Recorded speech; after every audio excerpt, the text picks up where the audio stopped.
Hello everyone and welcome to yet another video. When I hear Cooler Master, I think about CPU coolers, computer cases, and fans. I didn't know they sold mechanical keyboards up until a couple days ago, and here I am reviewing the SK653 wireless mechanical keyboard. So why did I buy this keyboard? I've been daily driving mechanical keyboards for more than 5 years at this point, and I don't think I can go back. For my main computer, I use a Logitech G915 wireless mechanical keyboard with brown switches, and I needed to get a second mechanical keyboard for a living room setup. I didn't want to spend a lot, so I checked what Amazon offers. I didn't want to get a 10 keyless keyboard, which eliminated half the cheap options, and I didn't want blue switches as they're really loud, which eliminated the other half. I then saw this keyboard from Cooler Master, which was selling for $67, and it seemed like the best option with a caveat. It was being sold by Amazon warehouse deals, which means that it's a customer return. For what it's worth, I've bought countless items from Amazon warehouse and I've never had a problem until today. Let's start with the box and what you get in it.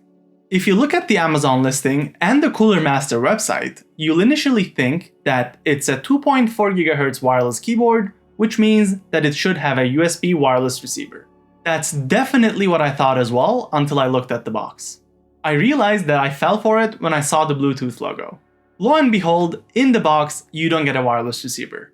Aside from the keyboard, you get 2 user manuals, a braided USB-C cable, and a keycap puller tool. So, you have 2 connection options, either by wire or via Bluetooth.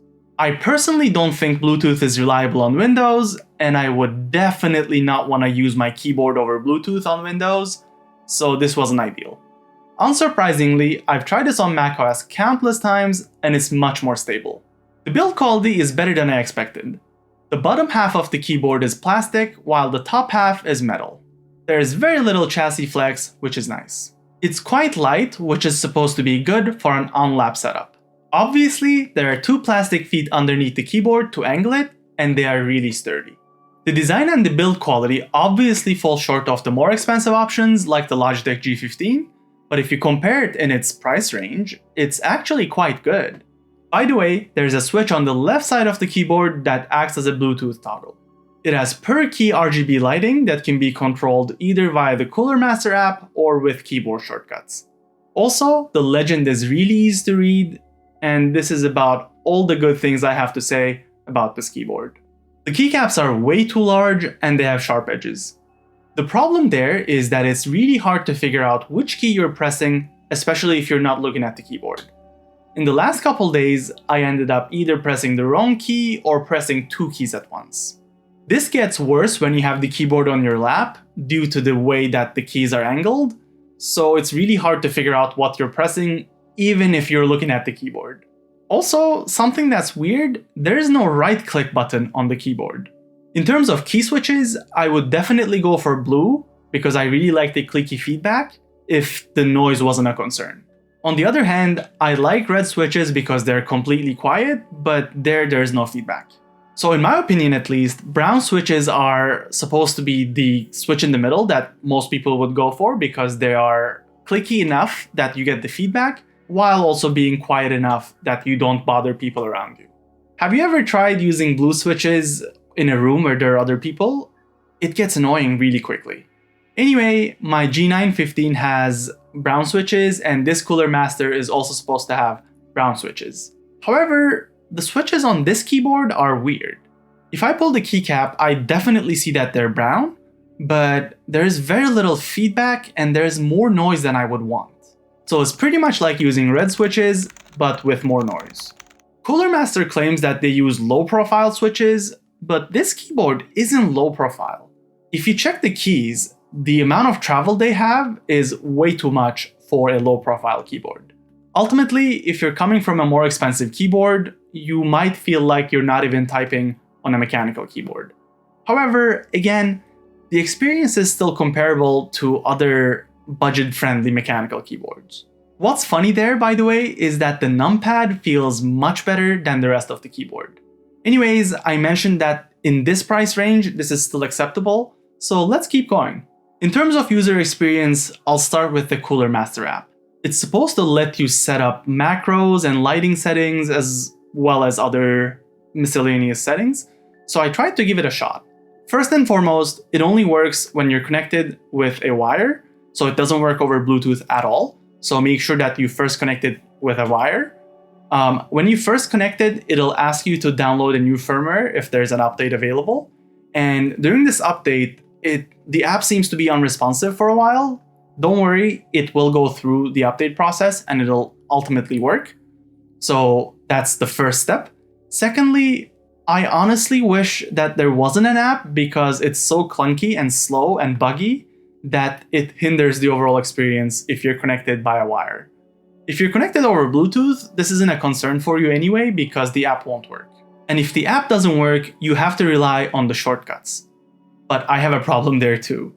The problem is they didn't want to add extra buttons for anything. So from macros to Bluetooth settings to brightness to Windows lock, you do everything with these shortcuts. In order to pair via Bluetooth, you press the function button, which is in the shape of a Cooler Master logo, and Z, X, or C, because there are 3 different device memories. So you press and hold, and there's a little blue LED that's supposed to start flashing. And once that starts flashing, you pair it via Bluetooth. This isn't really straightforward, but it's not a big deal for me. What is a big deal is stuff like the Windows lock. So you do Fn plus F9. If you do it once, it locks the Windows keys. For some weird reason, if you press Fn F9 again, it disables the entire keyboard. So it's the same thing as turning off the keyboard, but why would you want to do that? You press it again, everything goes back to normal, but this is just weird behavior.